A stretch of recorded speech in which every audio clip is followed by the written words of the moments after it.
বেলেঘাটায় তৃণমূল বনাম তৃণমূল এক তৃণমূল কর্মীকে লোপাথাড়ি কুপিয়ে খুনের চেষ্টা করা হয়। তাকে এনআরএস হাসপাতালে ইতিমধ্যেই ভর্তি করা হয়েছে।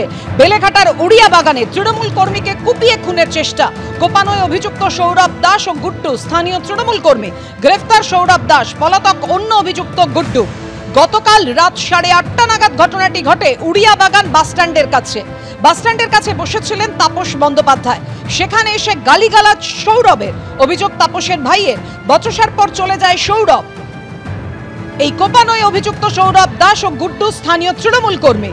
পরিবারের তরফ থেকে অভিযোগ করা হয়েছে যে বচসার পর সৌরভ চলে যায়, পরে গুড্ডুকে নিয়ে ফিরে এসে হামলা চালায় তৃণমূল কর্মীর ওপর।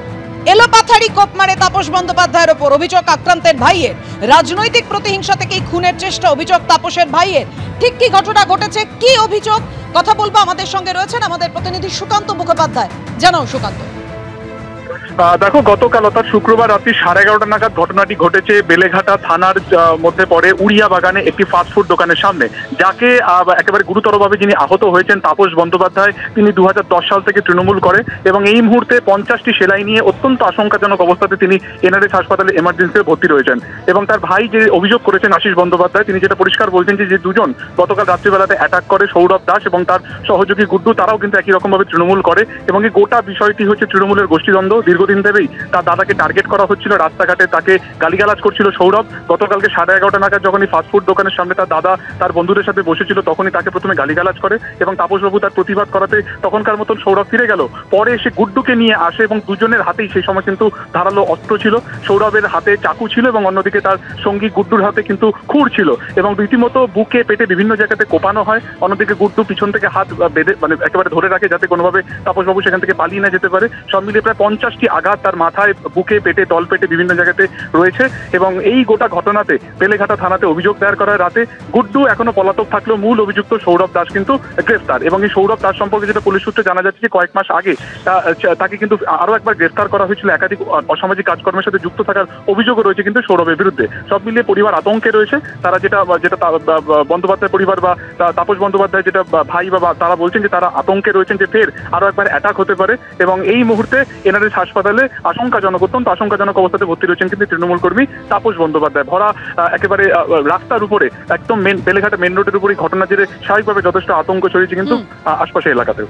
একেবারে সুকান্ত, তুমি যে কথা বলছিলে যে আক্রান্ত তাপস বন্দ্যোপাধ্যায়, তার ভাই রীতিমতো আশঙ্কা করছেন এবং তিনি ঠিক কি অভিযোগ করেছেন তুমি কথা বলেছিলে, আমরা শোনাবো তার বক্তব্য। শুক্রবার রাত্রি 11:30 নাগাদ অন্যান্যদের সাথে আড্ডা মারছিলেন বেলেঘাটা তৃণমূল কর্মী তাপস বন্দ্যোপাধ্যায় এবং সেই সময় তার উপরে হামলা হয়। প্রায় 50টি সেলাই এই মুহূর্তে তার রয়েছে এবং এনআরএস হাসপাতালে তিনি এই মুহূর্তে কিন্তু আশঙ্কাজনক অবস্থাতে ভর্তি রয়েছেন। 11:30 নাগাদ ও বসেছিল ওর দুই বন্ধুর সঙ্গে, মানে কানাইদা ও আর বান্টিদা বলে তিনজন বসেছিল। ঠিক সেই সময় সৌরভ দাস আর গুড্ডু বাইকে করে আসে, গালিগালাজ করে। প্রথমে গালিগালাজ করার পরে ওরা চলে যায়। দ্বিতীয়বার আসে, এসে ক্ষমা চায়, ক্ষমা চেয়ে সে চলে যায়।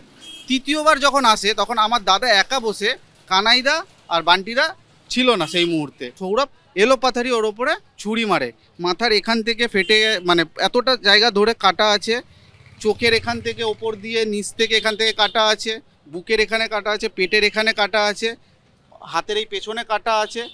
মোটামুটি 50টা সেলাই পড়েছে। দাদা রাজনৈতিক পরিচয়? দাদা 2010 সাল থেকে তৃণমূল করে। সৌরভ দাস এবং গুড্ডু যার নাম বলছেন, এরা কোন দলে? এরাও তৃণমূলই করে। তাহলে তৃণমূল হয়ে তৃণমূল কর্মীকে কেন করবে? গোষ্ঠীদ্বন্দ্ব। এখান থেকে তো প্রকাশ্যে বলে দিচ্ছি আমি, গোষ্ঠীদ্বন্দ্ব। আমাদের তো কানাইদার সঙ্গে সবসময় থাকে, মানে সুরজিৎ স্যার সঙ্গে সবসময় থাকে। এরা কোন গোষ্ঠীর? কারণ কেন নাহলে হামলাটা করলো কেন? আচমকা কেন এভাবে গুরুতরভাবে এরকম ভাবে হামলাটা করলো? দেখুন, রাজনৈতিক ওদের যে একটা পরিচয় আছে, ওদের পরিচয় আমি রাজনৈতিক কিছু দেওয়ার মতো নেই। কারণ ওরা ভালো কাজ করতে, তৃণমূলের জন্য কোনোদিন করেনি। ওরা খালি দাঙ্গা করেছে, মারপিট করেছে, এর আগেও অনেক কেস করেছে, নিজের কাকাকে মেরেছে, 2 মাস জেলও খেটেছে।